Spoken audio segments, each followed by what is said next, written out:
ಗುರುಭ್ಯೋ ನಮಃ ಹರಿ ಓಂ 405ರಲ್ಲಿ ಮುಕ್ತಾ ಉಮಾತು ವಾಗಾಖ್ಯ ರುದ್ರಂ ಯಾತಿ ಮನೋಭಿದಂ ವಾಯುಂ ಯಾತಿ ಶಿವಶ್ಚಾಪಿ ವಾಯುಸ್ತೇಜೋಭಿದಾಂ ಶ್ರಿಯಂ.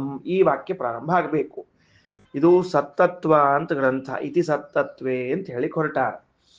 ಏನು ವಿಷಯದ ಇದರಲ್ಲಿ ಅಂತ ಅನ್ನೋದನ್ನ ತಿಳ್ಕೊಳ್ಬೇಕು. ಅಂದ್ರೆ ಮುಕ್ತ್ಯವಸ್ಥೆಯಲ್ಲೂ ಹಾಗೂ ಮರಣಾವಸ್ಥೆಯಲ್ಲೂ ಹೇಗೆ ಕೆಳಗಿನ ದೇವತೆಗಳು ಮೇಲಿನ ದೇವತೆಗಳಲ್ಲಿ ಲಯ ಹೊಂದುತ್ತಾರೆ ಅಂತನ್ನೋದನ್ನು ತಿಳ್ಕೊಳ್ರಿ.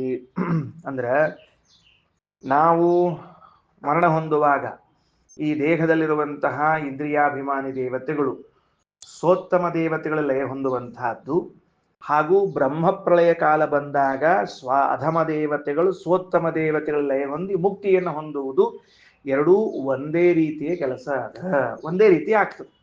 ಅದಕ್ಕೋಸ್ಕರ ಎರಡೂ ಯಾವಾಗಲೂ ಕೂಡ ಶಾಸ್ತ್ರ ಎರಡನ್ನೂ ಕೂಡಿಸಿ ಹೇಳುತ್ತದೆ. ಅದಕ್ಕೆ ಬ್ರಹ್ಮಸೂತ್ರಗಳು ಇಷ್ಟವ. 4-2-1, 4-2-3, 4-2-4 ಮೂರು ಸೂತ್ರ ಬರ್ಕೊಳ್ರಿ. 4ನೇ ಅಧ್ಯಾಯ 2ನೇ ಪಾದ 1ನೇ ಸೂತ್ರ 1, 2, 3, 4 ಅಷ್ಟು ಬರ್ಕೊಂಡ್ಬಿಡ್ರಿ, ಮುಗಿದೋದ್ ಕೆಲಸ. 4ನೇ ಅಧ್ಯಾಯದ 2ನೇ ಪಾದ 1ನೇ ಸೂತ್ರ, ಮುಂದೆ 3ನೇ ಸೂತ್ರ 4ನೇ ಸೂತ್ರ, 3 ಮತ್ತು 4 ಈ 3 ಸೂತ್ರಗಳಲ್ಲಿ ಈ ವಿಷಯವನ್ನ ವೇದವ್ಯಾಸದೇವರು ನಿರ್ಧಾರ ಮಾಡಿದ್ದಾರೆ. ತಿರಂತರ ಓಂ ವಾಂಗ್ ಮನಸಿ ದರ್ಶನಾಚ್ಚ ಓಂ ಮೊದಲನೇ ಸೂತ್ರ 1ನೇದ್ದು, ತನ್ಮನಃ ಪ್ರಾಣ ಉತ್ತರಾತ್ 2ನೇ ಸೂತ್ರ, 3ನೇದ್ದೇನು ಸೋಧ್ಯಕ್ಷೇ ತದುಪಗಮಾದಿಭ್ಯ ಅಂತ 3ನೇ ಸೂತ್ರ. ಈ 3 ಸೂತ್ರಗಳಲ್ಲಿ ಏನ್ ನಿರ್ಧಾರ ಮಾಡ್ಯಾರ? ಮುಕ್ತಿಯನ್ನ ಹೊಂದುವ ಕಾಲದಲ್ಲಿ ಎಲ್ಲಾ ದೇವತೆಗಳು ಹೋಗಿ ಉಮಾದೇವಿಯಲ್ಲಿ, ಅಂದ್ರೆ ಉಮಾದೇವಿ ಅಂದ್ರೆ ಅವಾಗ ಏನಾಗ್ತದ, ಶಬ್ದ ಚೇಂಜ್ ಆಗ್ತಾವ. ಅಂದ್ರೆ ಪಾರ್ವತೀ ದೇವಿ ಮೋಕ್ಷವನ್ನು ಹೊಂದುವುದಿಲ್ಲ. ಈ ಕಲ್ಪದಲ್ಲಿ. ಮುಂದಿನ ಕಲ್ಪದಲ್ಲಿ ಅವಳೇನಾಗಬೇಕು ಅಂದ್ರೆ ವಾರುಣಿ ಆಗಿ ಮೋಕ್ಷವನ್ನು ಹೊಂದಬೇಕು. ವಾರುಣಿ ಆಗಿ. ಆಮೇಲೆ ರುದ್ರದೇವರೇನಿದ್ದಾರೆ ಇವ್ರು ಈ ಕಲ್ಪದಲ್ಲಿ ಮೋಕ್ಷ ಹೊಂದಂಗಿಲ್ಲ, ಇವ್ರು ಮುಂದೆ ಶೇಷ ದೇವರಾಗಿ ಹೋಗ್ಬೇಕು. ಆಮೇಲೆ ವಾಯುದೇವರೇನಿದ್ದಾರೆ ಅವ್ರು ಈ ಕಲ್ಪದಲ್ಲಿ ಮೋಕ್ಷ ಹೊಂದಂಗಿಲ್ಲ, ಅವರು ಬ್ರಹ್ಮದೇವರಾಗಬೇಕು. ಹಿಂಗಾಗಿ ಮೋಕ್ಷದ ವಿಚಾರ ಇಟ್ಟುಕೊಂಡಾಗ ಎಲ್ಲಿ ಉಮಾ ಅಂತ ಬರ್ತದ ಅಲ್ಲಿ ವಾರುಣಿ ಅಂತ ತಗೋಬೇಕು, ಎಲ್ಲಿ ಶಿವ ಅಂತ ಬರ್ತದ ಅಲ್ಲಿ ಶೇಷ ಅಂತ ತಗೋಬೇಕು, ಎಲ್ಲಿ ವಾಯು ಅಂತ ಬರ್ತದ ಅಲ್ಲಿ ಬ್ರಹ್ಮ ಅಂತ ತಗೋಬೇಕು. ಇಷ್ಟು ವ್ಯವಸ್ಥೆ. ಮತ್ತ ಹಂಗ ಉಳಿದ ಹೊತ್ತಿನೊಳಗ ಇವರು ಮೋಕ್ಷ ಹೊಂದದೇ ಇರುವಂತಹ ದೇವತೆಗಳಿದ್ದಾರೆ, ಅವರು ತಮ್ಮ ಉತ್ತಮರಾದ ದೇವತೆಗಳಲ್ಲಿ ರುದ್ರದೇವರು ವಾಯುದೇವ್ರ ಲಯ ಹೊಂದ್ತಾರೆ, ಹೊಂದಿ ಮತ್ತೆ ವಾಯುದೇವ್ರ ಜೊತೆಗೆ ಸಂಸಾರಕ್ಕೆ ಬರ್ತಾರೆ.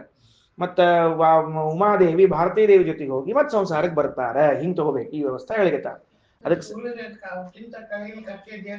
ಅವ್ರ ಪ್ರಶ್ನೆ ಇಲ್ಲಿಗ ಇಲ್ಲಿ ಮುಖ್ಯ ಯಾರು ತಿರುಗಿ ಬರ್ತಾರ ಅಷ್ಟೇ ಹೇಳಿಗತ್ತಾರ, ಉಳಿದವ್ರು ಹೋಗ್ಬಿಡ್ತಾರ.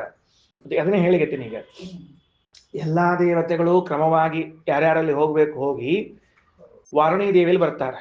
ಅಂದ್ರೆ ಪಾರ್ವತಿ ದೇವಿ ಮೋಕ್ಷಕ್ಕೆ ಹೋಗಿಲ್ಲ, ಆದ್ರಿಂದ ಅವಳು ಜಗದೊಳಗೆ ವಾರುಣಿ ಬರ್ತಾಳೆ. ಆ ವಾರುಣಿ ಶೇಷದೇವರಲ್ಲಿ ಸೇರ್ಕೋತಾರೆ, ಶೇಷದೇವರು ಚತುರ್ಮುಖದಲ್ಲಿ ಸೇರ್ಕೋತಾರೆ. ಚತುರ್ಮುಖ ಲಕ್ಷ್ಮಿಯೊಳಗೆ ಸೇರ್ಕೊಳಿಕ್ ಬರುವುದಿಲ್ಲ, ಯಾಕಂದ್ರೆ ಲಕ್ಷ್ಮಿಯೊಳಗೆ ಸೇರ್ಕೊಂಡ್ರೆ ಪುನಃ ಸಂಸಾರ.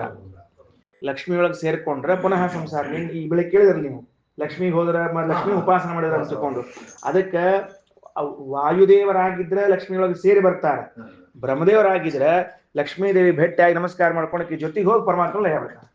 ಒಳಗೆ ಹೋಗಂಗಿಲ್ಲ, ಒಳಗೆ ಹೋದ್ರೆ ಮತ್ತೆ ಸಂಸಾರ ಬರ್ತದೆ. ಹಿಂಗ ಮುಂದೆ ಹೋಗ್ತಾರೆ, ದ್ವಾರ ಅಷ್ಟೇ ಹಿಂಗ ವ್ಯವಸ್ಥೆ ಮಾಡಿ. ಸರಸ್ವತಿ ಹೋಗ್ಬಿಡ್ತಾರೆ, ಬ್ರಹ್ಮದೇವ್ರ ಜೊತೆಗೆ ಹೋಗ್ತಾರೆ, ಇಬ್ರು ಜೊತೆಗೆ ಗಂಡ ಹೆಂಡತಿ. ಅವ್ರೆಲ್ಲ ನಿಯತ ಪತಿ ಪತ್ನಿಯರಾದ್ದರಿಂದ ಜೊತೆಗೆ ಹೋಗೋದು ಅವರೊಟ್ಟಿಗೆ. ಆ ತರಹದ ವ್ಯವಸ್ಥೆ ಅದ. ಹೌದು ಅವ್ರಿಗೆ ಆಶ್ರಮ ಆಗ್ತದೆ, ಬೇರೆ ಆಶ್ರಮ ಇಲ್ಲ. ಬ್ರಹ್ಮ ಲಯ ಹೊಂದೋದ್ರೆ ಏನು ಇಲ್ಲ, ವಾಯುದೇವ ಲಕ್ಷ್ಮಿ ಒಳಗ, ಬ್ರಹ್ಮದೇವ ಒಳಗಲ್ಲ, ವಾಯುದೇವ ಲಕ್ಷ್ಮೀ ದೇವಿ ಒಳಗ ತನ್ನ ಹೆಂಡತಿನ ಕರ್ಕೊಂಡು ಬ್ರಹ್ಮದೇವ್ರ ಲಕ್ಷ್ಮಿ ಜೊತೆಗೆ ಪರಮಾತ್ಮಲ್ಲ ಹೋಗೋರು. ಹಿಂಗ ಹೋಗಿ ಮುಂದೆ ಮೋಕ್ಷಕ್ಕೆ ಹೋಗ್ತಾರ ಅಂತ ವ್ಯವಸ್ಥೆ. ಹಿಂಗಾಗಿ ಇಲ್ಲಿ ಬರ್ರಿ, ಮುಕ್ತೌ ಉಮಾತು ವಾಗಾಖ್ಯ. ಮುಕ್ತೌ ಅಂದ್ರೆ ಮುಕ್ತಿಗೆ ಹೋಗುವ ಸಂದರ್ಭದಲ್ಲಿ ಅಂತ ಅರ್ಥ ಮಾಡ್ಕೊಳ್ರಿ. ಮುಕ್ತಿಗೆ ಹೋಗುವ ಸಂದರ್ಭದಲ್ಲಿ ಮತ್ತು ಮರಣ ಕಾಲದಲ್ಲಿ. ಈಗ ನೋಡ್ರಿ, ಯಾಕೆ ಉಮಾ ಅಂತ ಹೆಸರಿಟ್ರು ಅಂದ್ರೆ, ನಾವು ಮರಣ ಹೊಂದುವ ಕಾಲದಲ್ಲಿ ವಾಗೀಂದ್ರಿಯ ಅಭಿಮಾನಿಯಾದ ಉಮಾದೇವಿಯು ಮನೋಭಿಮಾನಿಗಳಾದ ರುದ್ರದೇವರಲ್ಲಿ ಲಯಗೊಳ್ತಾಳೆ. ಆದ್ರೆ ಮೋಕ್ಷ ಹೊಂದುವ ಕಾಲದಲ್ಲಿ ಈಗ ವಾರುಣಿ ಪದವಿಯಲ್ಲಿರ್ತಕ್ಕಂಥವಳು ಶೇಷದೇವರ ಲಯ ಹೊಂತಾಳೆ. ಹಿಂಗವ ಎರಡು ಸೈಮಲ್ಟೇನಿಯಸ್ಲಿ ಎರಡು ಕಡೆ ಹೋಗ್ಬೇಕು. ಅದನ್ನ ವಿನ್ನಣ ಒಂದೊಂದು ಎರಡು ಬರ್ಕೋಬೇಡ ಮಹಾರಾಯ, ಕನ್ಫ್ಯೂಸ್ ಮಾಡ್ಕೊಂಡಿ ಅಂತ ಗೊತ್ತದ ನನಗೆ. ವಾರುಣಿ ದೇವಿಯು ರುದ್ರ ಶೇಷ ದೇವರಲ್ಲಿ ಆತಪ್ಪ. ಶೇಷ ದೇವರು ಬ್ರಹ್ಮದೇವರಲ್ಲಿ, ಸರಸ್ವತಿಯು ಬ್ರಹ್ಮದೇವರಲ್ಲಿ, ಇಬ್ರು ಹೋಗ್ತಾರ ಒಟ್ಟಿಗೆ. ಅದು ಹಂಗ ಬರ್ತದ, ಸರಸ್ವತಿಯಲ್ಲಿ ಹೋಗಿ ಬರ್ತದ. ಈ ಸದ್ಯಕ್ಕೆ ಅಷ್ಟು ತಿಳ್ಕೊಂಬ, ಮತ್ತು ಉದ್ದ ಗದ್ಲ ಹಾಕೋಬೇಡ. ಸರಸ್ವತಿ ದೇವಿ ಬ್ರಹ್ಮದೇವರಲ್ಲಿ, ಬ್ರಹ್ಮದೇವರು ಲಕ್ಷ್ಮೀ ದರ್ಶನ ಮಾಡಿಕೊಂಡು ಪರಮಾತ್ಮನಲ್ಲಿ, ಕೊಲ್ಲಾಪುರ ಮಹಾಲಕ್ಷ್ಮಿ ದರ್ಶನ ಮಾಡಿಕೊಂಡು ಮುಂದೆ ಹೋಗ್ಬಿಟ್ರು ಅಂತ ಅರ್ಥ ಪರಮಾತ್ಮನಲ್ಲಿ. ಇದು ಮುಗೀತು, ಇದು ಮುಕ್ತಿ ಕಾಲದಲ್ಲಿ. ಇನ್ನು ಮರಣ ಕಾಲದಲ್ಲಿ ವಾಗಭಿಮಾನಿ ಉಮಾದೇವಿ, ಮನೋಭಿಮಾನಿಗಳಾದ ರುದ್ರದೇವರಲ್ಲಿ. ಇಷ್ಟೇ ಇಲ್ಲಿ ವಾಕ್ಯ ನೋಡ್ರಿ. ಮನೋಭಿಧಂ ವಾಯುಂ ಯಾತಿ ಶಿವಶ್ಚಾಪಿ. ಮತ್ತ ರುದ್ರದೇವರು ಎಲ್ಲಿ ಹೋಗ್ತಾರ ಅಂತ ಕೇಳಿದ್ರೆ ವಾಯುದೇವನ ಪ್ರವೇಶ ಮಾಡ್ತಾರ. ಇನ್ನ ವಾಯು ತೇಜೋಭಿಧಾಂ ಶ್ರಿಯಂ, ವಾಯುದೇವರು ತೇಜೋಭಿಮಾನಿಯಾದ ಲಕ್ಷ್ಮೀದೇವಿಯಲ್ಲಿ ಪ್ರವೇಶ ಮಾಡ್ತಾರೆ. ವಾಯುಮಾದಾಯ ಸಾಯಾತಿ, ಅವರು ವಾಯುವನ್ನು ಕರ್ಕೊಂಡು ಹೋಗಿ ದೇವಿ ಲಕ್ಷ್ಮೀದೇವಿ ವಿಷ್ಣುಂ ಪರಾತ್ಪರಂ ಯಾತಿ. ದ್ವಾರ ಮಾತ್ರಂತು ಸಾ ದೇವಿ ವಾಯುಪ್ರಾಪ್ಯೋ ಜನಾರ್ದನ. ಈ ಶಬ್ದ ಯಾಕೆ ಹಾಕ್ಲಿಕತ್ತಾರ? ಮೋಕ್ಷದ ಸಂದರ್ಭದಲ್ಲಿ ದ್ವಾರ ಮಾತ್ರ ಲಕ್ಷ್ಮೀದೇವಿ, ಯಾರಿಗೆ ಬ್ರಹ್ಮದೇವರು ಬಂದಿದ್ರೆ ದ್ವಾರದಿಂದ ಹೋಗ್ಬಿಡುದು, ಅಷ್ಟೇ ಕೆಲಸ ಆಯ್ತಾ. ದ್ವಾರ ಮಾತ್ರಾತು ಸಾ ದೇವಿ, ಮುಕ್ತಿ ಹೊಂದುವ ಸಂದರ್ಭದಲ್ಲಿ ಸಾದೇವಿ, ಆ ಲಕ್ಷ್ಮೀದೇವಿಯು ದ್ವಾರ ಮಾತ್ರ. ಯಾಕ? ವಾಯುಪ್ರಾಪ್ಯೋ ಜನಾರ್ದನ, ಚತುರ್ಮುಖ ಬ್ರಹ್ಮದೇವರು ಡೈರೆಕ್ಟ್ ಆಗಿ ಪರಮಾತ್ಮನ ಹೊಂದ್ತಾರೆ, ಇಷ್ಟರ್ಥ. ಮೃತಿಕಾಲೇ ಚ ಮುಕ್ತೌ ಚ ಪುರುಷ ವಾಚಮಾಪ್ನುಯು. ಮೃತಿಕಾಲ ಇರ್ಲಿ ಮೋಕ್ಷ ಕಾಲ ಇರ್ಲಿ, ಎಲ್ಲರೂ ಪುರುಷಾಹ ವಾಚಂ ಆಪ್ನುಯು, ಎಲ್ಲರೂ ಕೂಡ ಮೊದಲು ಹೊಂದಬೇಕಾದದ್ದು ಪಾರ್ವತೀ ದೇವಿಯನ್ನೇ ತಿಳಿಸಿದ್ದಾರೆ. ಹೆಂಡತಿ ಸಹಿತರಾಗಿ ಹೆಂಡತಿ ರಹಿತರಾಗಿ ಅನ್ನೋ ಅಭಿಪ್ರಾಯದಲ್ಲಿ ಹೇಳಿದ್ದಾರೆ. ಸನ್ಯಾಸ ಸಂಬಂಧ ಇಲ್ಲ, ನಾವು ಅಪರೋಕ್ಷ ಜ್ಞಾನ ಇಟ್ಟುಕೊಂಡು ಮೋಕ್ಷ ಹೇಳ್ತೀವಿ. ಸನ್ಯಾಸಿಗಳ ಪ್ರಶ್ನೆ ಇಲ್ಲ, ಇಲ್ಲಿ ವರ್ಣಾಶ್ರಮ ಧರ್ಮಗಳೇ ಇತ್ತು. ಈ ಸನ್ಯಾಸಿಗಳು ವಿಚಾರ ಇದು ಬ್ರಹ್ಮಚಾರಿ, ಗೃಹಸ್ಥಾವನ ಸನ್ಯಾಸ, 4 ಆಶ್ರಮಗಳು ಪರಿಪಾಲನೆ ಮಾಡಬೇಕು. ಹಿಂಗ್ ಮಾಡ್ಕೋತಿದ್ದಂಗಿದ್ದಂಗೆ ಎಂದೋ ಒಂದು ಜನ್ಮದೊಳಗ ಅವ ಬ್ರಹ್ಮಚಾರಿ ಅವಸ್ಥೆಯೊಳಗನ ಅವನಿಗೆ ಅಪರೋಕ್ಷ ಜ್ಞಾನ ಆಗ್ಬಹುದು, ಅವಂಗ ಗೃಹಸ್ಥ ಆದಾಗ ಆಗ್ಬಹುದು, ಸನ್ಯಾಸ ಆದಾಗ ಆಗ್ಬಹುದು. ಅವ್ರ ಪ್ರಾರಬ್ಧ ಕರ್ಮ ಮುಗಿಬೇಕು, ಕೊನೆ ಜನ್ಮ ಬರ್ತದೆ, ಅವಾಗೇನಿರ್ತದೆ ನೋಡ್ಕೊಂಡು ಮೋಕ್ಷಕ್ಕೆ ಹೋಗ್ಬೇಕು. ಸ್ವರೂಪತಃ ಎರಡಿದ್ದಾರೆ, ಸಜಾಯ ವಿಜಾಯ ಎರಡಿದ್ದಾರೆ ಅಂತ ಇಷ್ಟು ವ್ಯವಸ್ಥೆ. ಹೆಂಡತಿ ಸಹಿತ ಹೆಂಡತಿ ರಹಿತ ಅಂತ ತಿಳ್ಕೊಂಡು ಹೇಳ್ತಿರ್ತಾರೆ. ಅದಕ್ಕೆ ಅಷ್ಟು ಹೇಳ್ಯಾರ. ಇರ್ಲಿ ನೋಡ್ರಿ, ಈಗ ಅದಕ್ಕೆ ಇಲ್ಲಿ ಪುರುಷಾಹ ಅನ್ನೋ ಶಬ್ದಕ್ಕೆ ಮರಣ ಹೊಂದುವಂತಹ ಜೀವರಾಗಲಿ ಮೋಕ್ಷ ಹೊಂದುವಂತಹ ಜೀವರಾಗಲಿ ಇಬ್ರು ಕೂಡ ಪುರುಷಾಹ ಅನ್ನೋ ಶಬ್ದಕ್ಕೆ ಜೀವಾಹ ಅಂತ ಬರ್ಕೊಂಡ್ಬಿಡ್ರಿ, ಅರ್ಥ ಮುಗಿದು ಹೋಗ್ತದೆ, ಕೆಲಸ ಮುಗಿದು ಹೋಗ್ತದೆ. ಪುರುಷಾಹ ಜೀವಾಹ, ಜೀವರು ಮೃತಿ ಕಾಲದಲ್ಲಾಗ್ಲಿ ಮೋಕ್ಷ ಕಾಲದಲ್ಲಾಗ್ಲಿ ವಾಚಮಾಪ್ನುಯುಹು ಅಂತ ಹೇಳಿದ್ರು. ಇತಿ ಸತ್ತತ್ವೇ, ಇದು ಸತ್ತತ್ವ ಎಂಬ ಗ್ರಂಥದಲ್ಲದ ಅಂತ ಶ್ರೀಮದಾಚಾರ್ಯ ತಿಳಿಸಿಕೊಟ್ಟಿದ್ದಾರೆ. ಇನ್ನು ನೋಡ್ರಿ, ಅಸಲ್ ಕಥೆ ಶುರುವಾತು, ತತ್ವಮಸಿ ವಾಕ್ಯಾರ್ಥ ಶುರುವಾಯ್ತು. ಶ್ರೀ ಗುರುಭ್ಯೋ ನಮಃ. ಸಹ ಯಹ ಏಷಃ ಅಣಿಮ ಐತದಾತ್ಮ್ಯಂ, ಈ ಪದಗಳನ್ನು ಸ್ವಲ್ಪ ಬಿಡಿಸಿಕೊಳ್ಳ್ರೆ, ಇದು ಬಹಳ ಗಟ್ಟಿ ಮಾಡ್ಕೊಳ್ಬೇಕಾದ ತತ್ವ ಇದು.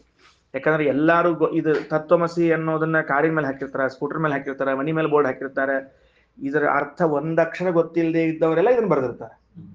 ಅಂದ್ರೆ ಗೊತ್ತಿಲ್ಲದೆ ಇದ್ದವ್ರು ಬಳಸೋ ಜಾಸ್ತಿ ಅಂತ ಅರ್ಥ ಅದಕ್ಕೆ ಒಟ್ಟಾರೆ ಸಹ ಯಹ ಏಷಃ ಅಣಿಮ ಐತದಾತ್ಮ್ಯಂ ಇದಂ ಸರ್ವಂ ತತ್ ಸತ್ಯಂ ಸ ಆತ್ಮ ಅತತ್ವಮಸಿ ಅಂತ ಪದಚ್ಛೇದ 1 ಅಥವಾ ತತ್ವಮಸಿ ಅಂತ ಪದಚ್ಛೇದ 1.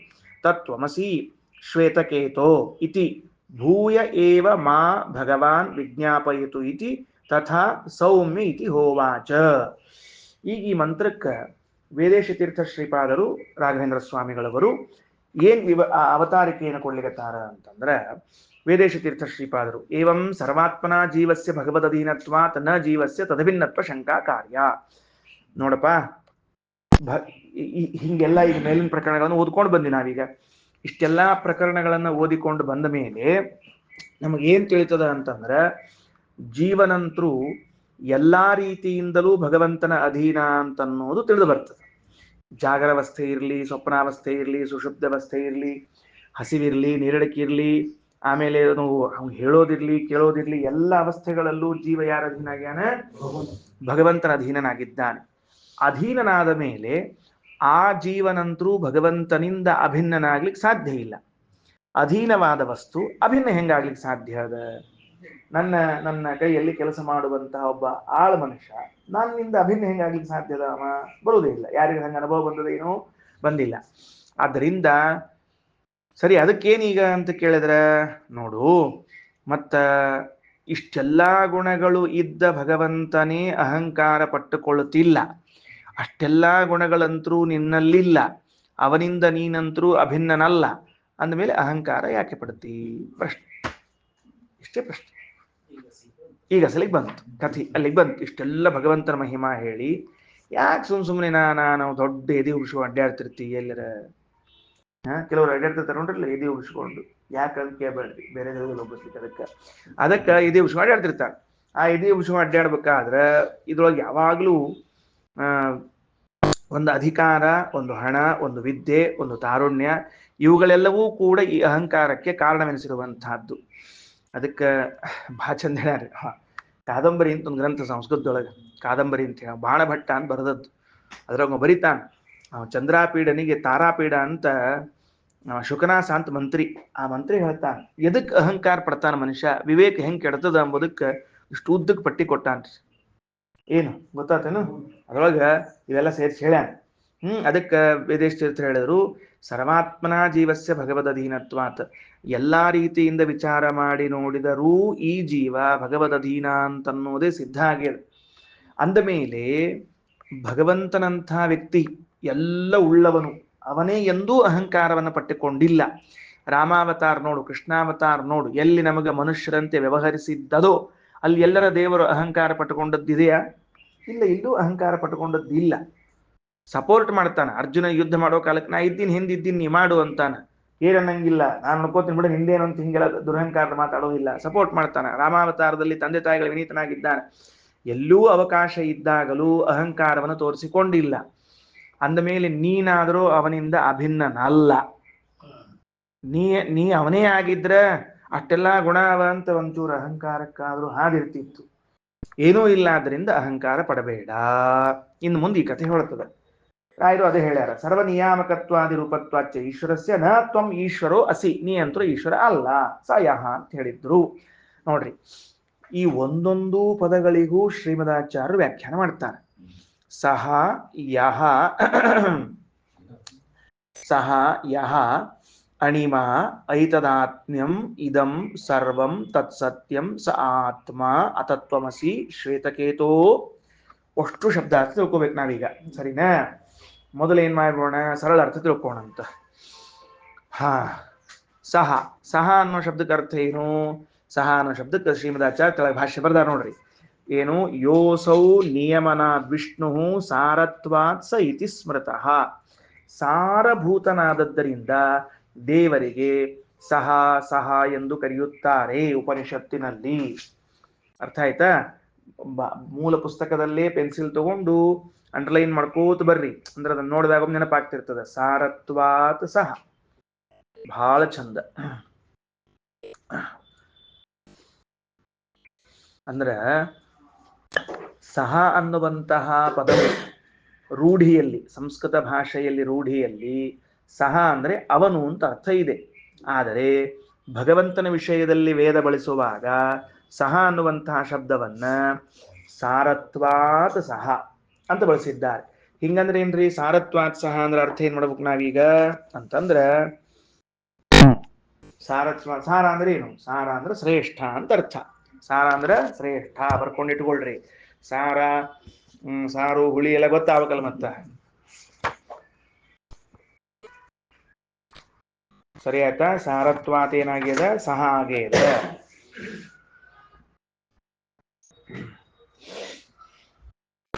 ಅದನ್ನೇನ್ ಮಾಡ್ಲಿಕ್ಕತ್ತಾರ?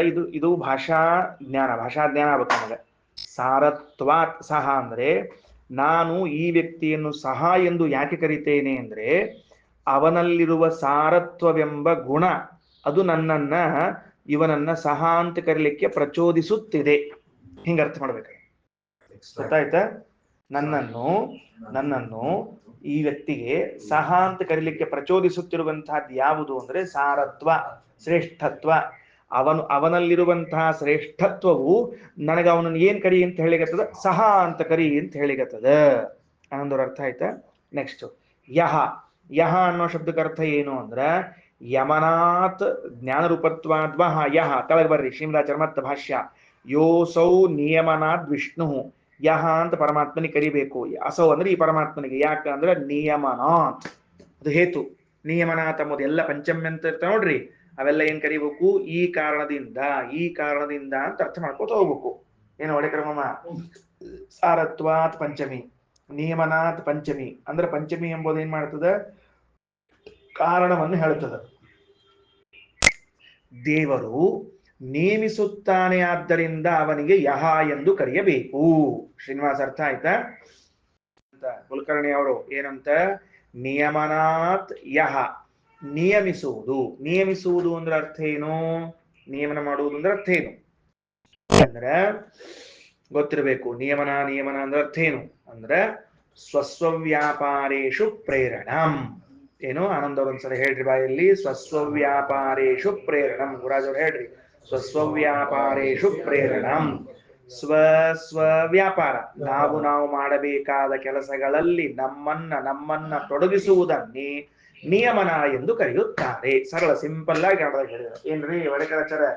ಏನು ನಿಯಮನ ಅಂದ್ರೆ? ಏನು? ನಮ್ಮನ್ನು ನಾವು ಮಾಡಬೇಕಾದ ಕೆಲಸಗಳಲ್ಲಿ ನಮ್ಮನ್ನು ತೊಡಗಿಸುವುದೇ ನಿಯಮನ. ಬ್ರಹ್ಮಚಾರಿಗಳಂತಿರಬೇಕು, ಸನ್ಯಾಸಿಗಳಂತಿರಬೇಕು, ಮನುಷ್ಯರಂತಿರಬೇಕು, ದೇವತೆಗಳಂತಿರಬೇಕು. ಹಂಗೆಲ್ಲ ಕಣ್ಣಿಗೆ ಬರುವುದಲ್ಲ ಅಲ್ರಿ. ಮತ್ತೆ ದೇವತೆಗಳಿರಬೇಕು, ಮನುಷ್ಯ ನಮ್ಗೆ ಗೊತ್ತಾಗಬೇಕು ಅಂತಂದ್ರೆ ಅದಕ್ಕೆ ಅರ್ಥೇಶ್ವಭಿಜ್ಞ. ಶಾಸ್ತ್ರ ಬರೆದಿಟ್ಟಾನ. ಅದಕ್ಕೆ ಶಾಸ್ತ್ರ ಏನ್ ಮಾಡಿಟ್ಟಾನ? ಬರೆದಿಟ್ಟಾನ. ಹಿಂಗಿಂಗ್ ಇರಬೇಕು ಶಾಸ್ತ್ರದ ಬರೆದಾನ.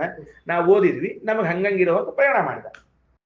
ಅದಕ್ಕೆ ನಿಯಮನ ಅಂತ ಕರೀತಾರೆ. ತನ್ನದೇ ಆದ ಪ್ರೋಟೋಕಾಲ್ ಅವಲ್ಲ, ಮತ್ತೆ ಅದಕ್ಕೆ ಮತ್ತೆ ಹಂಗೆ ಪರಿಣಾಮ ಮಾಡ್ತಾನೆ. ಅದರಿಂದ ಸಹಾಯ ಎರಡು ಶಬ್ದ ಅರ್ಥ ತಿಳ್ಕೊಂಡ್ವಿ. ಪರಮಾತ್ಮನು ಶ್ರೇಷ್ಠನಾದದ್ದರಿಂದ ಸಹ ಅಂತ ನಮ್ಮಿಂದ ಕರೆಸಿಕೊಳ್ಳಲ್ಪಡ್ತಾನೆ. ಅವನು ನಮಗೆ ನಿಯಾಮಕನಾದದರಿಂದ ಯಹ ಅಂತ ಕರೆಸಿಕೊಳ್ಳಲ್ಪಡ್ತಾನೆ. ಎರಡಾಯ್ತು. ಅಣಿಮ ಅಂತ ಶಬ್ದ ಇದೆ. ಅಣಿಮ ಅಂತಂದ್ರೆ ಏನು ಅಂದ್ರೆ ತೆಳಗ ಭಾಷೆ ನೋಡ್ರಿ. ಅಣಿಮ ಸೂಕ್ಷ್ಮತೋ ಗಮ್ಯ. ಅಣಿಮ ಅಂದ್ರೆ ಸೂಕ್ಷ್ಮವಾದ ಜ್ಞಾನದಿಂದ ತಿಳಿಯಲ್ಪಡ್ತಾನ. ಅಂದ್ರ ಅವನನ್ನು ತಿಳ್ಕೊಳ್ಳಿಕ್ಕೆ ಬಹಳ ಸೂಕ್ಷ್ಮವಾದ ತಿಳುವಳಿಕೆಯ ಅವಶ್ಯಕತೆ ಇದೆ. ಆನಂದ್ ಅವರು ಈ ಅರ್ಧಂಬರ್ಧ ಸಾದಾ ಸೀದಾ ಜನರಲ್ ನಾಲೆಜ್ ಸಾಕು ಅಂತಿಲ್ಲ, ಹಿಂಗೆಲ್ಲ ಇಲ್ಲದು. ಅದಕ್ಕೆ ಅಣಿಮ ಅಂತಂದ್ರೆ ಸೂಕ್ಷ್ಮ. ಅಂದ್ರೆ ಸೂಕ್ಷ್ಮ. ಅಣೀಯಸ ಸೂಕ್ಷ್ಮೇಣ ಜ್ಞಾನೇನ ಮೀಯತೆ ವಿಷಯೀಕ್ರಿಯತೆ ಇತಿ ಅಣಿಮ. ಆಯ್ತಾ? ಅದಕ್ಕೆ ಬಹಳ ಚಂದದ. ರಾಯರು ಹಂಗ ಬರ್ದಾರ. ಅಂದ್ರೆ ಮೂಲತಃ ಶ್ರೀಮದಾಚಾರ್ಯ ಹೇಳಿದ್ರಿಂದ ರಾಯರು ವೇದೇಶ್ವರ ಇಬ್ರು ಹಂಗೆ ಬರ್ದಾರ. ಸೂಕ್ಷ್ಮ ಜ್ಞಾನೇನ ಮೀಯತೆ ವಿಷಯೀಕ್ರಿಯತೆ ಇತಿ ಅಣಿಮ ಅಂತ ಕರೀತಾರೆ. ಅಲ್ರಿ ಮತ್ತೆ ಏಷಃ ಅಂತ ಉಳಿತಲ್ಲ ಅಂತ ಒಂದು ಪ್ರಶ್ನೆ. ಅಲ್ಲಿ ಏಷಃ ಉಳಿದಲ್ಲ ಮತ್ತದು. ಅದಕ್ಕೆ ರಾಯರು ಬರೀತಾರೆ, ಏಷಃ ಅನ್ನೋ ಶಬ್ದಕ್ಕೆ ಅರ್ಥ ಉಳಿತಲ್ಲ ಅಂತ ಬರೆದ್ರೆ ಅದಕ್ಕೆ ರಾಯರು ಏನಂತಾರೆ? ಅಪ್ರತಿಹತ ಸರ್ವೇಚ್ಛಾರೂಪತ್ವಾದೇಶಃ ಅಂತ ರಾಯರು. ಗೊತ್ತಾಯ್ತಾ? ಏಷಃ ಅನ್ನೋ ಶಬ್ದಕ್ಕೆ ಅರ್ಥ ಏನು ಬರ್ಕೊಂಡಿಟ್ಕೊಳ್ರಿ, ಪ್ರತ್ಯೇಕದ ಇದು. ಏಷಃ ಅಂದ್ರ ಅಪ್ರತಿಹತವಾದ ಇಚ್ಛೆ ಉಳ್ಳವನು. ಅಪ್ರತಿಹತವಾದ ಇಚ್ಛೆ ಉಳ್ಳವನು.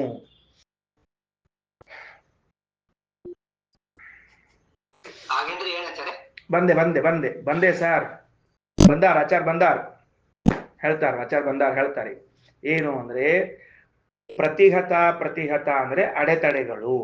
ಇಚ್ಛಾ ಅಂದ್ರೆ ಒಂದು ಆಸೆ. ನಾ ಒಂದು ಇಚ್ಛಾ ಮಾಡಿದೆ, ನಾ ಇಚ್ಛಾ ಮಾಡಿದ ಕೂಡಲೇ ಆಗ್ತದಂತೇನಿಲ್ಲ. ಯಾಕಂದ್ರ ನಾ ಇಚ್ಛಾ ಮಾಡೋದನ್ನೇ ಕಾಯ್ತಾ ಕೂತಿರ್ತಾರೆ ಕೆಲವರು, ವಿಘ್ನ ಮಾಡಬೇಕು ಅಂತ ಹುಟ್ಟುಕೊಂಡವ್ರು. ಅದಕ್ಕೆ ಹೌದಿಲ್ಲ? ನಾ ಇಚ್ಛಾ ಮಾಡಬೇಕು ಅಂತ ಕಾಯ್ತಾ ಕೂತಿರ್ತಾರೆ, ವಿಘ್ನ ಮಾಡ್ಲಿಕ್ಕೆ ಹುಟ್ಟುಕೊಂಡಿರ್ತಾರೆ. ನಮ್ ಎಲ್ಲಾ ಇಚ್ಛೆಗಳು ವಿಘ್ನ ಸಹಿತವಾದದ್ದು. ಭಗವಂತನ ಇಚ್ಛಾ ಮಾತ್ರ ಅಪ್ರತಿಹತವಾದ ಇಚ್ಛಾ, ನಿರ್ವಿಘ್ನವಾದ ಇಚ್ಛಾ. ಅವ ಒಮ್ಮೆ ಇಚ್ಛಾ ಮಾಡಿದ ಅಂದ್ರೆ ಯಾವ ವಿಘ್ನ ಇಲ್ಲೇ ಸಾಗ್ಬಿಡ್ತ ಕೆಲಸ. ನಾವು ಒಂದೇ ಕೆಲಸ 4 ಸಲ ಮಾಡಿರ್ತೀವಿ, ಫೇಲ್ ಆಗಿರ್ತದೆ. ಒಮ್ಮೆ ಹೋಗ್ತೀವಿ, ಕೆಲಸ ಆಗಿಬಿಡ್ತದೆ. ಇವು ಇದು ಹೆಂಗಪ್ಪಾ ಅಂತ ದೇವ್ರ ಇಚ್ಛಾ ಬಂತು, ಆತು, ಮುಗಿತು, ಉತ್ತರ ಬಂದೇ ಬಿಡ್ತಾನೆ ಬಾಯಿಂದ. ಯಾಕೆ ಬಂತು ಅಂದ್ರೆ ಇದು ಪ್ರಾಕ್ಟೀಸ್ ಮಾಡಿಸಿದ್ದಲ್ರಿ, ಅನುಭವದಿಂದ ಬಂದದ್ದು. ಹಿಂದೆ ಇದೇ 4 ಸಲ ಕೆಲಸ ಮಾಡಿದಾಗ ಆಗಿದ್ದಿಲ್ಲ, ಈಗ ಮಾಡಿದ ಕೂಡಲೇ ಆತು ಅಂದ್ರೆ ಅವ ಇಚ್ಛಾ ಬಂತು, ಅವಂಗ ಆಗ್ಲಿ ಅಂತ ಬಂದ್ಬಿಡುತ್ತೆ. ಪ್ರಭಾಕರ್ ಅರ್ಥ ಆಯ್ತಾ? ಅಪ್ರತಿಹತ ಇಚ್ಛಾ ಅಂದ್ರೆ ನಿರ್ವಿಘ್ನವಾದ ಇಚ್ಛೆ ಅಂತ ಅರ್ಥ. ಚಂದ ಶಬ್ದ ಬರ್ಕೊಂಡ್ಬಿಡ್ರಿ. ಬಂದ್ ಏಷಃ ಅಂತ ಹಿಂದೆ ಉಳಿದಿತ್ತು, ಅದಕ್ಕೆ ತಗೊಂಡ್ ಬಂದಿನಿ ಅಷ್ಟೇ. ಮಂತ್ರದೊಳಗ ಸಹ ಯಹ ಸಾಲಾಗಿ ಬಂದ್ವಿ, ಏಷಃ ಉಳ್ಕೊಂತು, ಅದಕ್ಕೆ ಬಂದ್ ಮತ್ ಬಂದಿನಿ ಅಷ್ಟೇ. ಅಂದ್ರೆ ರಾಯರ್ ಹೇಳಿದ್ರು ಅಂತ ತಲೆ ಬಂತು. ವೇದೇಶ್ ತೀರ್ಥರು ಏನಂತಾರ, ಏಷಃ ಅನ್ನೋ ಶಬ್ದಕ್ಕ ಎಲ್ಲರಿಗೂ ಇಷ್ಟನಾದವನು ಅಂತ ಅರ್ಥ ಬರದಾರ. ಅದೊಂದು ಬರ್ಕೊಳ್ರಿ, ಚಂದದ, ಬಹಳ ಚಂದದ. ಏಷಃ ಅನ್ನೋ ಶಬ್ದಕ್ಕೆ ಎಲ್ಲರಿಗೂ ಇಷ್ಟನಾದವನು. ಅಲ್ರಿ ನಮಗಂತೂ ಏನ್ ದೇವ್ರ ಇಷ್ಟ ಅಲ್ಲಲ್ಲ, ನಮಗ ಬೇರೆ ಬೇರೆ ಏನೋ ಇಷ್ಟ ಅದಪ್ಪ. ನಮಗ ಯಾರು ಇಷ್ಟಿದ್ದಾರೆ? ಹೆಂಡತಿ ಇಷ್ಟಿದ್ದಾರೆ, ನಮಗ ಮಕ್ಕಳು ಇಷ್ಟಿದ್ದಾರೆ, ನಮಗ್ ಮನಿ ಇಷ್ಟ, ಹೌದಲ್ರಿ? ಸಾಕೋರ್ ನಮಗ ಯಾರು ಇಷ್ಟ? ನಮಗ ಹೆಂಡತಿ ಇಷ್ಟ, ನಮಗ ಮಕ್ಕಳು ಇಷ್ಟ, ನಮಗ ದುಡ್ಡು ಇಷ್ಟ, ನಮಗ ಬಟ್ಟಿ ಇಷ್ಟ. ಅದಕ್ಕೆ ಬೃಹದಾರಣ್ಯಕ ಉಪನಿಷತ್ನೊಳಗೆ ಯಾಜ್ಞವಲ್ಕ್ಯ ಹೇಳ್ತಾರ, ತಪ್ಪು ತಿಳ್ಕೊಂಡಿ ಅಪ್ಪಿ ಅಂದ್ರು. ಏನು ಅಂದ್ರೆ, ನಿನಗೆ ಹೆಂಡತಿ ಯಾಕೆ ಇಷ್ಟ ಅಂದ್ರೆ ನಿನಗಿಷ್ಟ ಆದದಕ್ಕೆ ಹೆಂಡತಿ ಇಷ್ಟ. ನಿನಗೆ ದುಡ್ಡು ಯಾಕೆ ಇಷ್ಟ ಅಂದ್ರೆ ನಿನಗಿಷ್ಟ ಆದದಕ್ಕೆ ಇಷ್ಟ. ದುಡ್ಡಿಗೆ ಇಷ್ಟ ಅಂತ ಅಲ್ಲಿ ನಿನಗಿಷ್ಟ ಅಂತ. ಅಂದ್ರೆ ಎಲ್ಲಕ್ಕಿಂತ ಇಷ್ಟವಾದ ವಸ್ತು ಯಾವುದು ಅಂದ್ರೆ ನನಗೆ ನನಗೆ ಅತ್ಯಂತ ಇಷ್ಟವಾದ ವಸ್ತು ನಾನು. ಅದಕ್ಕೆ ಆ ನಾನುಗಿಂತಲೂ ಇಷ್ಟವಾದದ್ದು ಯಾವುದು ಅಂದ್ರೆ ಪರಮಾತ್ಮ. ಅದಕ್ಕೆ ಏಷಃ ಇಚ್ಛಾರೂಪ ಇಷ್ಟ ಸರ್ವೇಷ್ಟ ಅಂತ ಕರ್ಸ್ಕೊಂಡಾರ. ಯಾಕೆ ಹೇಳ್ರಿ? ನನಗಿಂತಲೂ ಇಷ್ಟ ಅಂದ್ರೆ ನನ್ನ ಒಳಗವ ಇದ್ದಾನೆ, ಹಿಂಗಾಗಿ ನಾನು ಅನ್ಬೇಕಾದ್ರೆ ಅವನ ಒಳಗೆ ಮೊದ್ಲು ಬರ್ಬೇಕ್ರಿ, ಗೊತ್ತಾತಿಲ್ಲ? ಅದಕ್ಕೆ ಅವ ಇಷ್ಟನಾಗಿದ್ದಾನೆ ಅಂತ. ನನಗಿಂತ ನಾನು ಇಷ್ಟ. ಸರಿ. ಅದಕ್ಕ ಏಷಃ ಅನ್ನೋ ಶಬ್ದಕ್ಕ ಇಷು ಇಚ್ಛಾಯಾಮ್ ಅಂತ ಧಾತು. ಅದು ಸಂಸ್ಕೃತದಲ್ಲಿ ಎಲ್ಲಾ ಪದಗಳು ಹಿನ್ನೆಲೆಯಲ್ಲಿ ಒಂದೊಂದು ಧಾತುವನ್ನ ಉಳ್ಳದ್ದಾಗಿರ್ತಾವ. ಆ ಧಾತು ಇದ್ದಾಗ್ಲೇನೆ ಈ ಶಬ್ದ ಬರ್ತದ. ಉದಾಹರಣೆಗೆ ಚಕ್ಷು ಅಂತ ಕಣ್ಣಿಗೆ ಕರಿಬೇಕಾದ್ರೆ ಚಕ್ಷಿಂ ವ್ಯಕ್ತಾಯಾಮ್ ವಾಚಿ ಅನ್ನೋ ಧಾತುವಿನಿಂದ ಚಕ್ಷು ಅಂತಾಗಿರ್ತದೆ. ಶ್ರೂಯಿ ಶ್ರವಣೆ ಎನ್ನುವ ಧಾತುವಿನಿಂದ ಶ್ರವಣಂ ಅಂತಾಗಿರ್ತದೆ. ವಕ್ತಿ ಅನ್ನೋ ಧಾತುವಿನಿಂದ ವಾಕ್ ಅಂತಾಗಿರ್ತದೆ. ಹಿಂಗಾಗಿ ಎಲ್ಲಾ ಶಬ್ದಗಳ ಹಿಂದೂ ಒಂದೊಂದು ಕ್ರಿಯಾಪದ. ಅದಕ್ಕೆ ಇಲ್ಲಿ ಇಷು ಇಚ್ಛಾಯಾಮ್ ಧಾತುವಿನಿಂದ ಏಷಃ ಅಂತ ರೂಪವಾಗಿ ಎಲ್ಲರ ಇಚ್ಛೆಗೆ ವಿಷಯನಾದವನು ವೇದೇಶ್ ತೀರ್ಥರು. ಅವನ ಇಚ್ಛಾ ನಿರ್ವಿಘ್ನವಾಗಿದೆ ಅಂತ ರಾಯರು ಎರಡು ಅರ್ಥ ಹೇಳಿ ಬರ್ತದೆ. ಇಷ್ಟು ವಿಷಯ ವ್ಯಾಕರಣ. ಹೌದು ಹೌದು ಹೌದು ಹೌದು ವ್ಯಾಕರಣದೊಳಗೆ ಅವರು ಒಂದು ಸುಮಾರು 2000 ಮೇಲೆ ಚಿಲ್ಲರ ಧಾತು. ಹೌದು ಹೌದು ಹೌದು ಎಲ್ಲ ನಾಮಪದ ಕ್ರಿಯಾಪದ ಎರಡೂ. ಹೌದು ಹೌದು ಹೌದು ಸಂದೇಹನೇ ಇಲ್ಲ, ಎರಡೂ ನಾಮಪದ ಕ್ರಿಯಾಪದ. ಸರಿ, ಮುಂದೆ ಈಗ ಹಾಗಾದ್ರೆ ಏನಾಯ್ತು? ಸಹಾಯ ಏಷಃ ಅಂತಾತು. ಮೂರೂ ಪದಗಳು ಭಗವಂತನಲ್ಲಿದ್ದ ಮೂರು ವಿಶಿಷ್ಟವಾದ ಗುಣಗಳನ್ನ ಹೇಳಿತು. ಶ್ರೇಷ್ಠನಾದದ್ರಿಂದ ಸಹ, ಪ್ರೇರಕನಾದದ್ದರಿಂದ ಯಹ, ಅಪ್ರತಿಹತವಾದ ಇಚ್ಛಾ ಹಾಗೂ ಸರ್ವರಿಗೂ ಇಷ್ಟನಾದ್ರಿಂದ ಏಷಃ. ಅಣಿಮ ಅಂತದ. ಅಣಿಮ ಅಂತ ಅನ್ನೋದ್ರಿಂದ ಏನು ಅಂತ ಕೇಳಿದ್ರೆ, ನಾವು ಶ್ರೀಮದಾಚಾರ್ಯ ಅರ್ಥ ಹೇಳಿದ್ರು. ಅಣಿಮ ಅಂದ್ರೆ ಸೂಕ್ಷ್ಮವಾದ ಜ್ಞಾನದಿಂದ ಗಮ್ಯನಾಗಿದ್ದಾನೆ ಅಂತ. ಈ ಸೂಕ್ಷ್ಮವಾದ ಜ್ಞಾನದಿಂದ ಗಮ್ಯನಾಗಿದ್ದಾನೆ ಅಂದ್ರೆ ಅರ್ಥ ಏನು ಅಂತಂದ್ರೆ, ಈಗ ಸುಮ್ಮನೆ ದೃಷ್ಟಾಂತ ಹೇಳಿರ್ತೇನೆ ತಿಳಿಲಿ ಅನ್ನೋದಕ್ಕಾಗಿ. ನಮ್ಮ ಬರಿಗಣ್ಣಿನಿಂದ ನೋಡಿದಾಗ ಆಕಾಶದಲ್ಲಿರುವಂತಹ ಎಷ್ಟೋ ಏನದು ಗೋಲಕಗಳು, ಕಾಯಗಳು, ಆಕಾಶ ಕಾಯಗಳು ನಮ್ಮ ಬರಿಗಣ್ಣಿಗೆ ಕಾಣುವುದಿಲ್ಲ. ಅದನ್ನ ಗುರುತಿಸುವಂತಹ ಉಪಕರಣಗಳನ್ನ ಇಟ್ಟುಕೊಂಡಾಗ ಮಾತ್ರ ಆ ಗೋಲಕಗಳು ಕಾಣ್ತಾವ, ಕಾಯಗಳು ಕಾಣ್ತಾವ. ಇದೇ ಸೂಕ್ಷ್ಮವಾದ ಜ್ಞಾನಕ್ಕೊಂದು ದೃಷ್ಟಾಂತ. ಬ್ಯಾಕ್ಟೀರಿಯಾಸ್ ಅವ, ನಮ್ಮ ದೇಹದಲ್ಲಿರುವಂತಹ ಎಷ್ಟೋ ಸೂಕ್ಷ್ಮವಾಗಿರುವಂತಹ ಕ್ರಿಮಿಕೀಟಗಳು, ಅವು ನಮ್ಮ ಕಣ್ಣಿಗೆ ಕಾಣುವುದಿಲ್ಲ. ಅದರ ಉಪಕರಣ ಇರ್ತದೆ, ಆ ಉಪಕರಣ ಇದ್ದಾಗ ಮಾತ್ರ ಅವುಗಳು ಕಾಣ್ತಾವ. ಹಂಗೆ ಸೂಕ್ಷ್ಮವಾದ ವಸ್ತು, ಸೂಕ್ಷ್ಮವಾದ ಜ್ಞಾನ ಅಂದ್ರೆ ಈ ತರಹದ ಜ್ಞಾನ. ಕೇವಲ ಶಾಸ್ತ್ರ ಓದಿಬಿಟ್ಟೆ ಅರ್ಥಾತ್ ಒಂದು ಕೂತ್ಬಿಟ್ರೆ ಆಗೋದಿಲ್ಲ. ಅದಕ್ಕೊಂದು ಸ್ವಲ್ಪ ಬುದ್ಧಿ ಚುರುಕಿರ್ಬೇಕಾಗ್ತದೆ, ಅದಕ್ಕೊಂದು ಸ್ವಲ್ಪ ಬುದ್ಧಿ ಹರಿತ ಆಗ್ಬೇಕಾಗ್ತದೆ. ಆವಾಗ ಮಾತ್ರ ಭಗವದ್ ವಿಷಯ ತಿಳಿಯಲ್ಪಡ್ತದೆ. ಯಾಕೆ ಹಿಂಗೆ ಹೇಳಿತ್ತು ಆನಂದ್ ಅವರು? ಯಾಕೆ ಹಿಂಗೆ ಹೇಳಿತ್ತು ಅಂದ್ರೆ, ಇದೇ ಉಪನಿಷತ್ತುಗಳನ್ನ ಬೇರೆ ದರ್ಶನಕಾರರು ಓದಿದ್ದಾರೋ ಇಲ್ವೋ? ಅವಶ್ಯ ಓದಿದ್ದಾರೆ. ಇದೇ ವೇದ ಮಂತ್ರಗಳನ್ನ ಬೇರೆಯವರು ಅರ್ಥ ಮಾಡಿಕೊಂಡ್ರು ಇಲ್ಲ ಮಾಡಿಕೊಂಡಾರೆ. ಅವರಿಗೆ ಸಿಗದೇ ಇದ್ದ ಭಗವದ್ ವಸ್ತು ಶ್ರೀಮದಾಚಾರ್ಯ ಯಾಕೆ ಸಿಕ್ತು ಅಂದ್ರೆ, ಅಣಿಮ ಸೂಕ್ಷ್ಮವಾದ ಜ್ಞಾನ. ಅಂದ್ರೆ ಕಾಣಬೇಕು ಅಂತ ಇಚ್ಛಾ ಅದ ಮೊದಲನೇದು. ಏನ್ ಕಾಣಬೇಕು ಅಂತ? ಈ ಮಂತ್ರದಲ್ಲಿ ಭಗವಂತ ಕಾಣಬೇಕು ಅಂತ ಇಚ್ಛಾ ಇಟ್ಕೊಂಡು ಹುಡುಕಿದ್ದಕ್ಕೆ ಸಿಕ್ಕದು. ಅವ್ರೇನ್ ಮಾಡ್ಯಾರ ಅಂತಂದ್ರೆ, ಮಂತ್ರ ಶಬ್ದಾರ್ಥ ಅದು ಸಾಕು ಅಂತ ಬರೆದ್ಬಿಡ್ತಾರೆ. ಹಿಂಗ ವ್ಯತ್ಯಾಸ ಆಗುತ್ತೆ. ಕಲ್ಪನೆ ಬಂತ? ಐತದಾತ್ಮ್ಯಂ ಅಂತದ ಅಲ್ಲ. ಈ ಐತದಾತ್ಮ್ಯಂ ಅನ್ನೋ ಶಬ್ದಕ್ಕೆ ಅರ್ಥ ಏನು ಅಂತ ಕೇಳಿದ್ರೆ, ಐತದಾತ್ಮ್ಯಂಚ ತದ್ವಶಂ. ಈ ಜಗತ್ತು ಭಗವಂತನ ವಶದಲ್ಲಿ ಇದ್ದದ್ದರಿಂದ ಐತದಾತ್ಮ್ಯಂ ಅಂತ ಕರೀತಾರ. ಬರ್ಕೊಳ್ರಿ ಏನಂತ? ಐತದಾತ್ಮ್ಯಂ ಅಂದ್ರೆ ಭಗವದ್ವಶ ಅಂತ ಅರ್ಥ. ಈ ಜಗತ್ತು ಪರಮಾತ್ಮನಿಗೆ ವಶದಲ್ಲಿ ಇದೆ, ಆದ್ರಿಂದ ಐತದಾತ್ಮ್ಯ ಅಂತ ಕರೀತಾರ. ಓಕೆನಾ? ಮುಂದ ಪರ ಆನಂದತ್ವತ ಸತ್ಯ. ನೋಡ್ರಿ ಮುಂದ ಮುಂದಿನದ ಆತ್ಮ ಪೂರ್ಣ ಗುಣತ್ವತಃ ಅಂತದ. ಸರಿ, ಭಗವಂತನ ವಶದಲ್ಲಿದೆ. ಅದೇ ಅಧೀನ ವಶ ಎರಡು ಒಂದೇ ಶಬ್ದ, ಬೇರೆ ಬೇರೆ ಹೇಳಿದಷ್ಟೇ. ನೋಡ್ರಿ, ಐತದಾತ್ಮ್ಯಮಿದಂ ತದ್ವಶಂ ಅಂದಾರ, ವಶ ಶಬ್ದಕ್ಕೆ ಅಧೀನ ಅಂತ ಗೊತ್ತಾಗ್ಲಿ ಅಂತ ಹೇಳಿದಷ್ಟೇ. ಎರಡು ಒಂದೇ. ಹಾ ಸರಿನಾ. ಏನದು ಸರ್ವಂ ಇದಂ ಸರ್ವಂ. ಮುಂದೆ ನೋಡ್ರಿ, ಮುಂದೆ ಐತದಾತ್ಮ್ಯಂ ಇದಂ ಸರ್ವಂ ಅದ. ಆ ಇದಂ ಸರ್ವಂ ಎಂಬುದಕ್ಕ ಈ ಜಗತ್ತು ಅಂತ ಅರ್ಥ ಬರ್ಕೊಳ್ರಿ. ಎಲ್ಲಿ ಮೂಲ ಮಂತ್ರದೊಳಗ ಅಲ್ಲೇ ಅದ, ಆನಂದ ಅವ್ರ ಮೇಲದ. ಸಹ ಏಷಃ ಅಣಿಮ ಐತದಾತ್ಮ್ಯಂ ಇದಂ ಸರ್ವಂ. ಆ ಇದಂ ಸರ್ವಂ ಅಂದ್ರೆ ಈ ಜಗತ್ತು, ಐತದಾತ್ಮ್ಯಂ ಹಿಂದ ಮುಂದದ, ಈ ಭಗವಂತನ ವಶದಲ್ಲದ.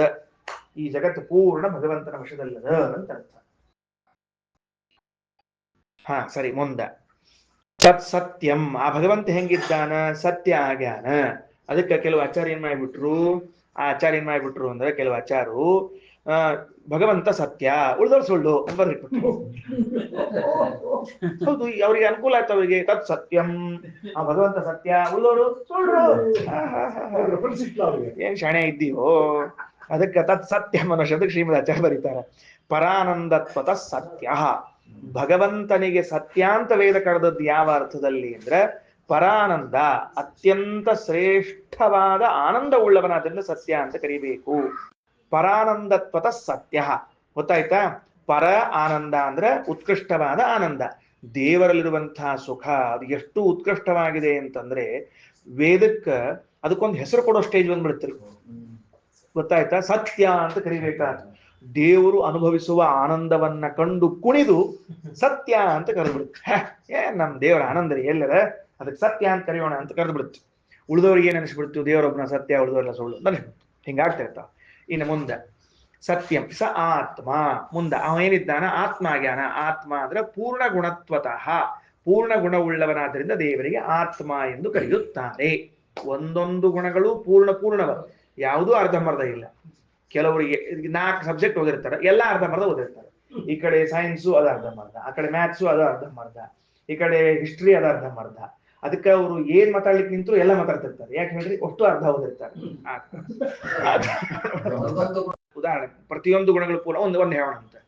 ಈಗ ತರ್ಕಶಾಸ್ತ್ರ ಅಂತದ, ಪೂರ್ಣ ಓದ್ಯಾನ ಅಂದ್ರೆ ಏನು?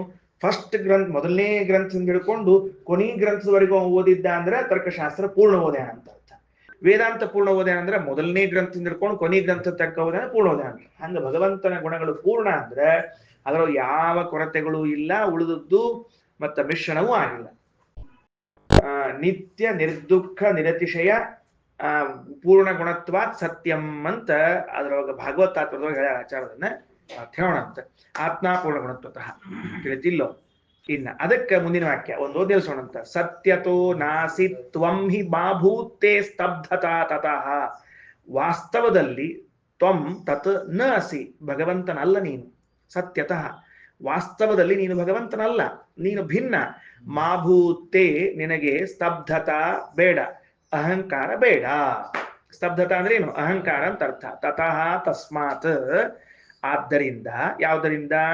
ಭಗವಂತನು ಇಷ್ಟಿಷ್ಟು ಗುಣಗಳುಳ್ಳವನಾದದ್ದರಿಂದ, ಸತ್ಯತಃ ವಾಸ್ತವದಲ್ಲಿ, ತತ್ವಂ ತತ್ ತ್ವಂ ನ, ಆ ಭಗವಂತ ನೀನಲ್ಲ ಅಂದಮೇಲೆ ಮಾಭೂತೆ ಸ್ತಬ್ಧತಾ, ನಿನಗೆ ಯಾಕೆ ಅಹಂಕಾರ ಬರ್ಬೇಕು ಹೇಳೋಣಂತ? ಏನದ ಅಹಂಕಾರ ಬರ್ಲಿಕ್ಕೆ ನಿನ್ನಲ್ಲಿ ಅಂತ ಹೇಳಿ ಮುಕ್ತಾಯ ಮಾಡ್ತಾ ಇದ್ದಾರೆ. ಇನ್ನ ಅಲ್ರಿ, ಮತ್ತೆ ಈ ವಾಕ್ಯವನ್ನ ಓದಿದಾಗ ಅಥವಾ ಕೆಲವರು ನಾನು ದೇವರು ಅಂತ ಅನ್ಕೊಂಡು ಅಡ್ಡಾಡ್ತಾರಲ್ಲ, ನಾನು ದೇವರು ಅಂತ ಅನ್ಕೊಂಡು ಅಡ್ಡಾಡ್ತಾರಲ್ಲ ಅಂದ್ರೆ, ಅಸುರಾಹ ಸ್ತಬ್ಧತಾಮ್ಯಾತಾಹ ಬ್ರಹ್ಮಾಹಮಿತಿ ಮಾನಿನಃ. ಅಹಂ ಬ್ರಹ್ಮ, ನಾನೇ ದೇವರು ಎಂದು ತಿಳಿದುಕೊಂಡು ಅಸುರರು ದುರಹಂಕಾರಕ್ಕೆ ಒಳಗಾದರು. ಅಸುರಾಹ, ಅಸುರ ದೈತ್ಯರು ಏನು? ಹಿಂಗ್ ಮಾಡ್ರಿ, ಅಹಂ ಬ್ರಹ್ಮ ಇತಿ ಮಾನಿನಃ, ಅಹಂ ಬ್ರಹ್ಮ ಇತಿ ಮಾನಿನಃ, ನಾನೇ ಭಗವಂತನೆಂಬುದಾಗಿ ತಿಳಿದ ಅಸುರಾಹ ದೈತ್ಯರು ಸ್ತಬ್ಧತಾಂ ಯಾತಾಹ, ಅಹಂಕಾರಕ್ಕೆ ಒಳಗಾಗಿದ್ದಾರೆ. ತಿಳಿತೇನ್ರಿ? ಅಲ್ರಿ, ಮತ್ತ ನೀನೇ ಬ್ರಹ್ಮ ಆಗ್ಬಿಟ್ರೆ ಮುಂದೇನು? ಅಸತ್ಯಂ ಜಗದಿತ್ಯಾಹು, ಈ ಜಗತ್ತು ಸುಳ್ಳು. ಯಾಕಂದ್ರೆ ಸತ್ಯಂ ಅಂದ್ರೆ ಭಗವಂತ ಅಂತ ಆತಲ್ಲ, ಮತ್ತೆ ಭಗವಂತ ಒಬ್ಬ ಸತ್ಯ ಆದ್ರೆ ಉಳಿದವರೆಲ್ಲ ಸುಳ್ಳು. ಆಮೇಲೆ ಸಿದ್ಧ ಅಹಂ ಬಲವಾನಿತಿ, ನಾನು ಸಿದ್ಧ, ಸಿದ್ಧ ಪುರುಷ, ವಶಪಡಿಸಿಕೊಂಡಿನಿ ಎಲ್ಲವನ್ನ, ನಿಮ್ಗೆ ಏನ್ ಬೇಕು ಎಲ್ಲ ಕೊಡ್ಲಿಕ್ಕೆ ತಯಾರಿದ್ದೀನಿ. ಸಿದ್ಧ ಅಹಂ ಬಲವಾನ್, ನಾನು ಭಾರಿ ಬಲಶಾಲಿ ಇದ್ದೇನೆ, ಎಲ್ಲರನ್ನ ಎದುರು ಹಾಕೊಂಡು ಹೊಡೆದಾಕ್ಬಿಡ್ತೇನೆ, ಏನ್ ಸಮಸ್ಯೆ ಇಲ್ಲ. ಅನೀಶ್ವರಂ ಜಗಚ್ಚಾಹು, ಅಲ್ರಿ ಜಗತ್ತಿಗೆ ನಾನೇ ಈಶ್ವರನ ಬೆಳೆ ಮತ್ತೊಬ್ಬ ಈಶ್ವರ ಇಲ್ಲಿ ಬರ್ಬೇಕು ಪಾಪ. ಅನೀಶ್ವರಂ ಜಗದ, ಈ ಜಗತ್ತಿಗೆ ಇನ್ನೊಬ್ಬ ಈಶ್ವರ ಇಲ್ಲೇ ಇಲ್ಲ. ಆಮೇಲೆ ಅಪ್ರತಿಷ್ಠಂ ತಥೈವಚ, ಇದಕ್ಕೊಂದು ಪ್ರತಿಷ್ಠಾ, ಒಂದು ಕಾರಣ, ಒಂದು ವ್ಯವಸ್ಥೆ ಅಂತಿಲ್ಲ, ಅವ್ಯವಸ್ಥಿತವಾಗಿದೆ, ಎಲ್ಲ ಹೆಂಗ್ ಬೇಕಂಗ ಆಗ್ಬಿಟ್ಟದ.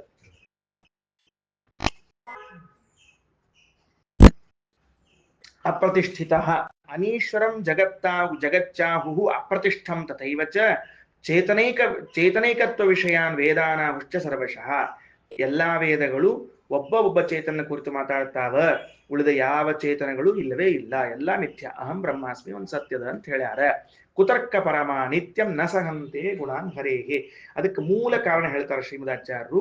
ಇವ್ರು ಯಾಕೆ ಹಿಂಗ ಕುತರ್ಕಗಳನ್ನ ಮಾಡ್ತಾರ, ದೇವರಿಲ್ಲ, ಜಗತ್ ಸುಳ್ಳು, ನಾನೇ ದೇವರು, ಈ ವೇದಗಳೆಲ್ಲ ಇದನ್ನೇ ಹೇಳ್ತಾವಂತ ಯಾಕೆ ಎಷ್ಟು ಕುತರ್ಕ ಮಾಡ್ತಾರ ಅಂದ್ರೆ, ಹರೇಹೇ ಗುಣ ನ ಸಹಂತೆ, ಭಗವಂತನ ಗುಣಗಳ ಸಹನ ಮಾಡಿಕೊಳ್ಳಿಕ್ಕಾಗೋದಿಲ್ಲ.